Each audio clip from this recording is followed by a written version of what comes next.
Kia ora, good morning. I just woke up and I had the most amazing dream, and I have to document it before I forget what Miss Mouse said.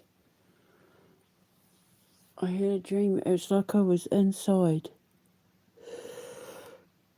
the Amber Rose, but inside where the teeny tiny folk live.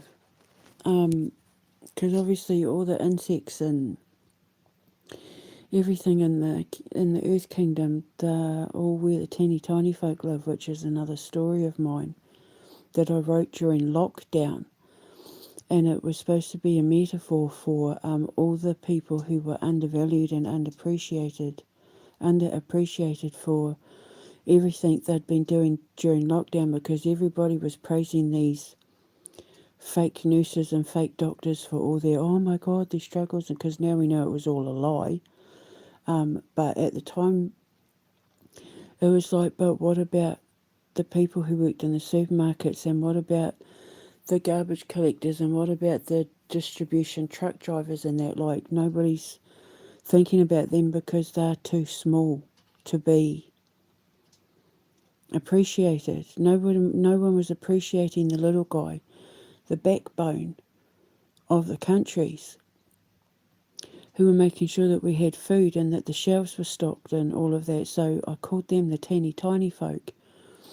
So I thought, well, write a story where the teeny tiny folk live, and it's a story about, we're under the bushes and in the forest. If you get down on your knees and look, you'll see where the teeny tiny folk live, where there's this, entire metropolis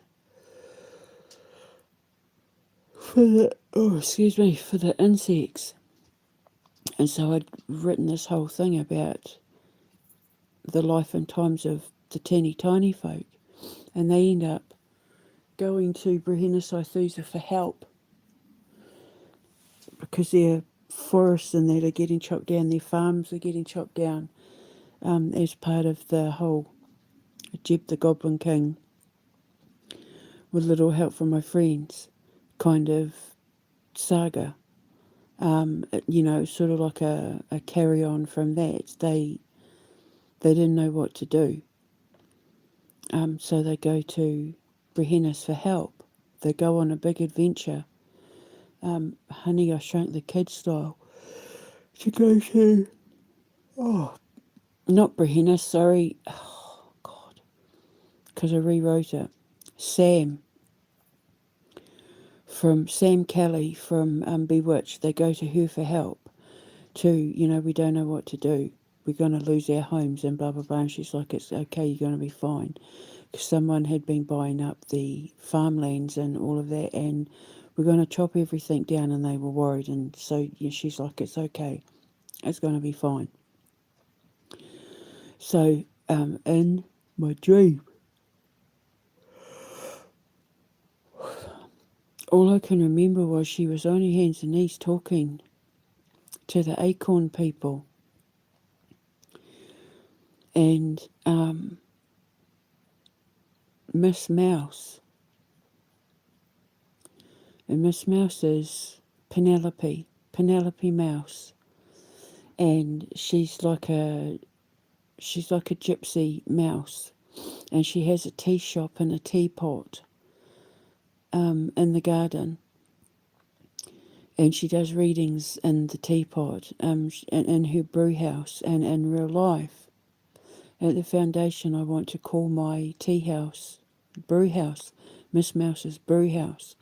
I wanted to have the tea shop where they had the readings done in like the style of a teapot, but I thought, until people know who my characters are and fall in love with them, I probably won't have a teapot now. I'll probably just have like a normal tea shop, maybe like in the shape of a tin of loose tea, and call it Miss Mouse's brew house. But yes, in the dream, Sam was talking to the acorn people, having a conversation, and Miss Mouse, Penelope, came out. She wears a scarf around her head. I mean, she dresses just like a sort of, you know, like Esmeralda from Hunchback of Notre Dame. She's just like that, but she's a mouse. And her sister Calliope works with Mary the Fairy. There's like a whole set of stories around Mary the Fairy, who works for the Grand Empress Fairy Godmother. She's only 465. She's still a baby. She's still learning how to be a fairy. And Calliope is her assessor. And she's a mouse that does physics, and she wears wire-rimmed glasses. She uses like a people-sized pen that's been a pencil that's been whittled down, and she has this little piece of paper, and she sits on Mary's shoulder and assesses Mary while she's in training and doing her fairy godmother things. But she's only in her 400, so you know she's still a baby. And Mary has a cat in her pocket. She wears an oversized jumper. I have a jumper that's back at the dungeon that I used to wear when I was morbidly obese, and it's my writing jacket. It's a blue knitted cardigan. I'll show you the picture. I'll put it up as my thumbnail. And I love it. And I used to sit with my laptop as I was losing weight, and I would still wear it, and I want it back. It's my writing jacket. It's one of those things that I want to have in my museum, because we're going to have a museum at the foundation, and we're going to have like set pieces and stuff in this museum. I'm going to have like an occult museum at the Amber Wilkinson School of Witchcraft, and I'm going to have a museum of all our set pieces. And I want my jacket back. I want my cardigan back. It's a blue knitted cardigan, and it's huge on me now.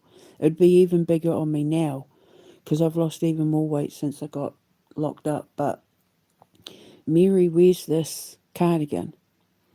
She wears my actual blue cardigan. And she's got her stockings are all wrinkly at the ankles, and she wears baffy slippers. She has her hair in a messy bun, and she has her cat in her pocket. Her cat is her familiar, and she takes it everywhere, based on my familiar Ghibli, who was a black cat with a little white patch on his chest. And yeah, my stories, I'm just replacing the Anahita Wick series with Mary the Fairy, the Mary the Fairy series. And she's Scottish, don't you know? She's a wee darling. Just a wee nod to East Kilbride in Scotland, where we lived. It helped me, East Kilbride helped me get over my agoraphobia. So I say I'm an East Kilbride girl. But Mary the Fairy is something quite scary when she's had a whiskey, so she's banned. She's not allowed to have whiskey. You have to keep her off the whiskey. Anyway, in this dream, Sam is kneeling, talking to the acorn people about something, and Miss Penelope Mouse, who is Calliope's sister, comes out. And she said in the dream,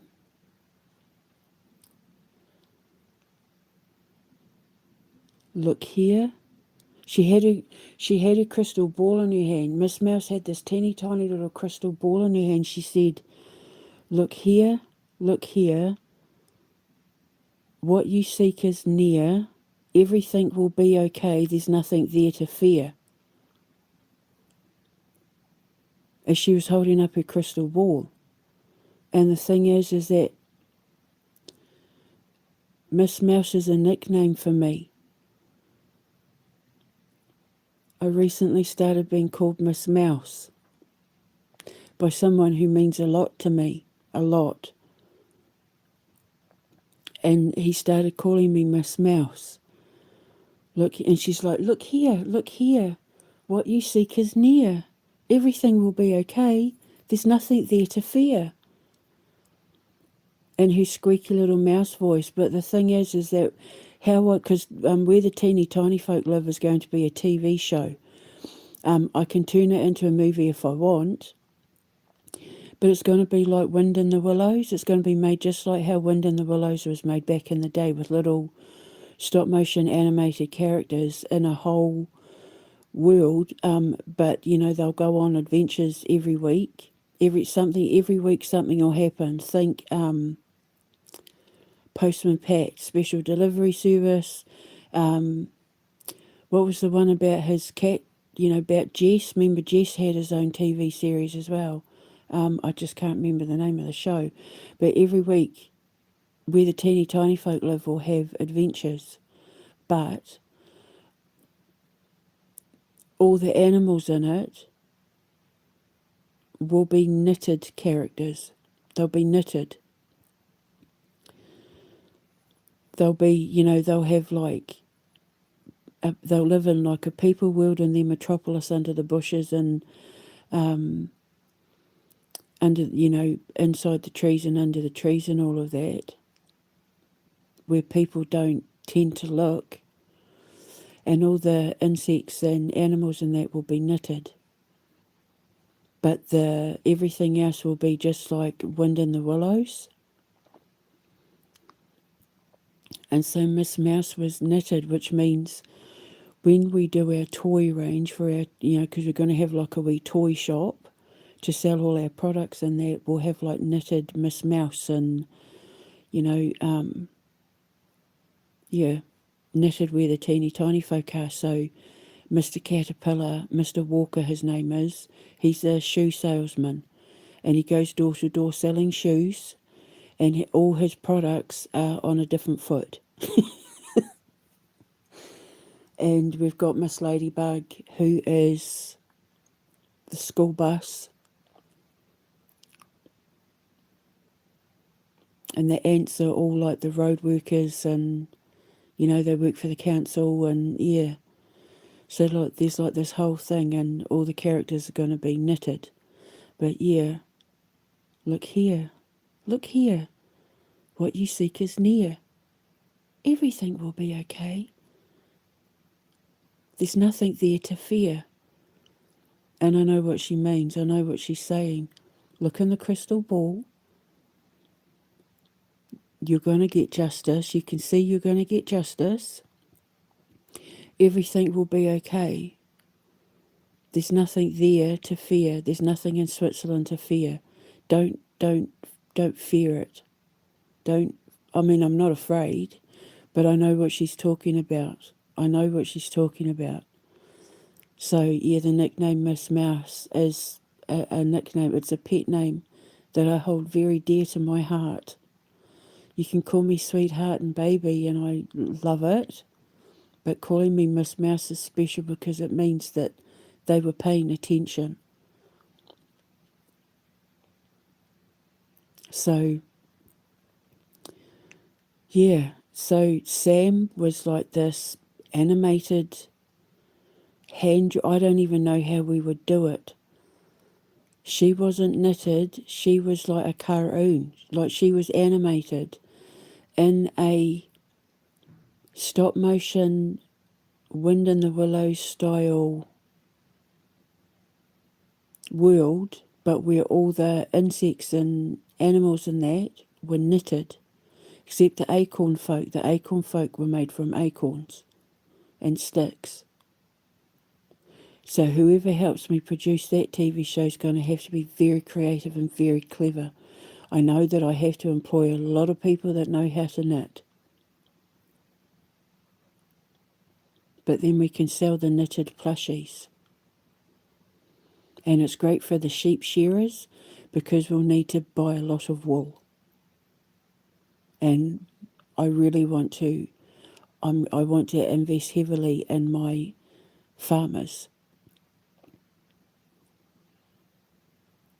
and farming and agriculture in Switzerland. So, yeah, there'll be a lot of people sitting at home knitting plushies for me, and because all our teddy bears and all our plushies and that will be handmade, hand stitched, handmade.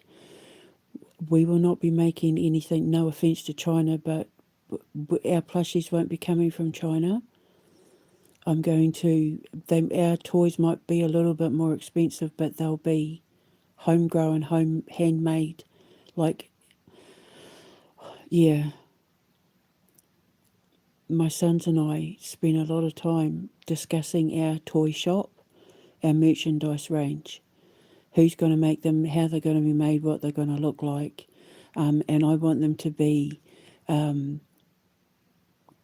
collector's quality. I want them to be of the quality, high quality, where they become collector's items and end up in toy fairs in the future. So, yeah, look here, what you seek is near.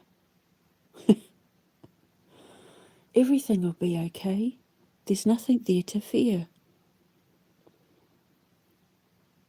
And I know what she was talking about. So, yeah. So I had to document it. I'll show you the photo of the cardigan, and I'll put a link. I mean, I've put up the Wind in the Willows link 1,000 times, but I'll show you some photos of what I'm talking about with the knitted characters in the in the people world. But remember, they're under bushes and live inside trees and all of that. So yeah, so I had to document that dream. I'll speak to you later. Ka kite anō.